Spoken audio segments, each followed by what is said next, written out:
महाकुंभ 2025 में गंगा के पवित्र जल पर चलते हुए एक साधु को लाखों श्रद्धालुओं ने देखा। यह एक दिव्य घटना चमत्कार थी या योग शक्ति का कमाल था? क्या यह किसी प्राचीन सिद्धि का प्रमाण था? इस रहस्यमय कहानी में जानिए महाकुंभ के सबसे अद्भुत रहस्य को। महाकुंभ 2025 का पवित्र अवसर पर प्रयागराज के संगम तट पर श्रद्धालुओं का जन सैलाब उमड़ा हुआ था। गंगा, यमुना और अदृश्य सरस्वती के संगम पर आस्था की लहरें बह रही थीं। हर ओर गूंजते मंत्रोच्चार और हर हर गंगे के जयकारों से वातावरण आध्यात्मिक ऊर्जा से भर गया था। इस दिन माघ पूर्णिमा स्नान का विशेष महत्व था और करोड़ों श्रद्धालु संगम में डुबकी लगाकर अपने पापों से मुक्त होने की कामना कर रहे थे। लेकिन इस भीड़ में कुछ असाधारण घटित होने वाला था। एक ऐसी घटना जिसे देखने के बाद हर किसी की आस्था और विज्ञान परिभाषा खोजने में असमर्थ थे। सूर्य की पहली किरणें जैसे ही गंगा की लहर पर पड़ी, एक अजीब सी हलचल मच गई। संगम के किनारे हजारों श्रद्धालु अपने स्नान की तैयारी में थे, लेकिन तभी भीड़ में किसी ने चिल्लाकर इशारा किया, देखो वह साधु जल पर चल रहा है। लोगों की अपनी आंखें फटी की फटी रह गईं। एक वृद्ध साधु जिनका सिर सफेद जटाओं से ढका हुआ था, जिनका शरीर भस्म से लिपटा हुआ था और जिनकी आंखों में दिव्यता झलक रही थी, संगम के जल पर चलते हुए आगे बढ़ रहे थे। उनके कदमों के नीचे पानी में कोई हलचल नहीं थी। कुछ लोग इसे ईश्वरीय चमत्कार मानकर उनके चरणों में गिर पड़े। कुछ अवाक रह गए और कुछ ने इसे भ्रम समझकर इसे समझने की कोशिश करने लगे।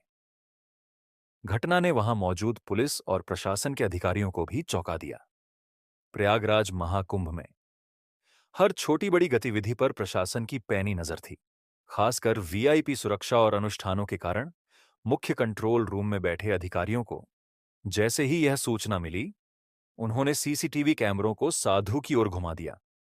कमांडो सेंटर से सीएम योगी आदित्यनाथ स्वयं इस दृश्य को देख रहे थे। उनकी आंखों में भी जिज्ञासा थी। क्या यह किसी विशेष योग साधना का प्रभाव है या कोई अन्य रहस्य? उन्होंने अपने सहयोगियों से पूछा। तभी किसी ने कहा, महादेव के भक्तों में असंभव को संभव करने की शक्ति होती है। लेकिन कुछ लोग इस घटना को वैज्ञानिक दृष्टिकोण से भी देखने लगे। क्या यह पानी पर चलने की कोई विशेष तकनीक थी? महाकुंभ में देश भर के संत, महात्मा, नागा साधु और अखाड़ों के प्रमुख मौजूद थे। जब यह खबर फैली तो कई वरिष्ठ संत भी उस स्थान पर पहुंचने लगे। प्रवासी भारतीय अखाड़ा परिषद के एक वरिष्ठ संत बोले, यह कोई साधारण साधु नहीं हो सकता। जिसने जल को अपने चरणों में स्थिर कर लिया, वह अवश्य ही उच्च कोटि का योगी होगा। लेकिन कुछ संतों ने शंका व्यक्त की, कहीं यह कोई छलावा तो नहीं? यदि यह सच्चा चमत्कार है तो इसे सिद्ध करने के लिए साधु को आगे आकर कुछ कहना चाहिए। प्रयागराज पुलिस और एमटीएस को भी इस घटना में दिलचस्पी हो गई। कहीं यह कोई भ्रामक कर्तव्य तो नहीं? तुरंत कुछ अधिकारियों को उस स्थान पर भेजा गया। ड्रोन कैमरे साधु को ट्रैक करने लगे, लेकिन साधु इतने शांत थे कि ऐसा लग रहा था मानो वे इस दुनिया के लिए नहीं बने थे। जैसे ही प्रशासन साधु के निकट पहुंचा, वे गंगा के मध्य में जाकर ध्यान ग्रंथ हो गए।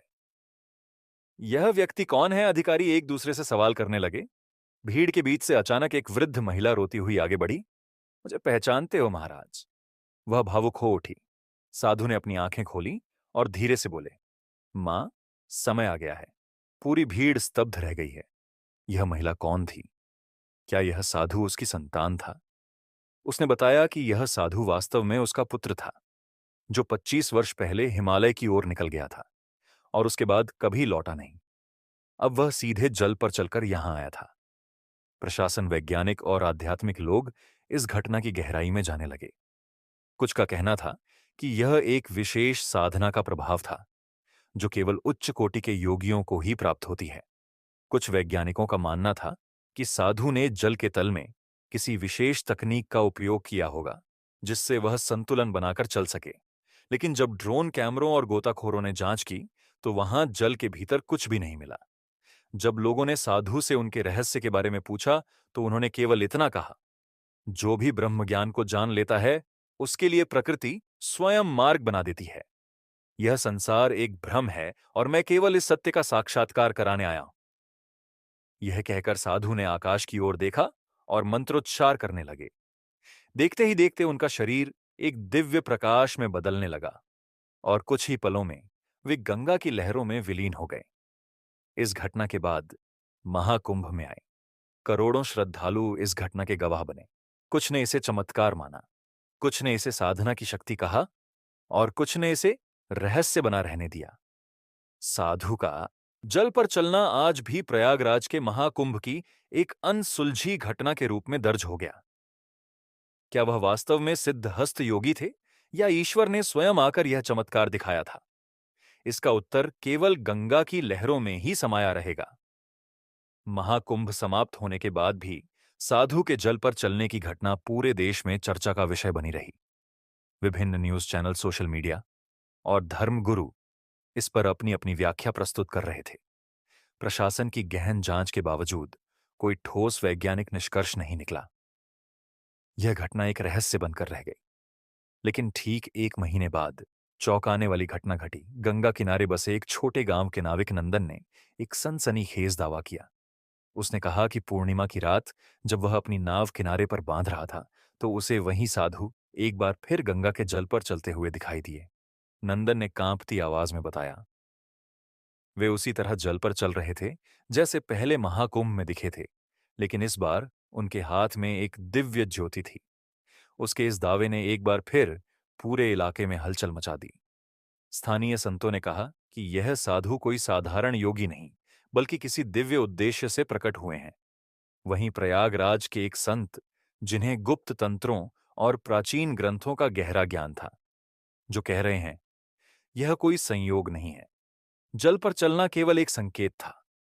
यह साधु भविष्य के किसी बड़े परिवर्तन का द्योतक है।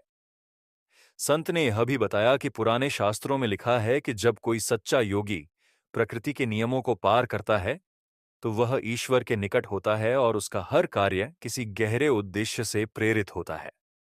इस घटना के बाद कई श्रद्धालु और खोजी पत्रकार उस नाविक गोपाल के पास पहुंचे, लेकिन जब प्रशासन ने उससे दोबारा पूछताछ करनी चाहिए तो वह एक ना अचानक गांव छोड़कर गायब हो गया।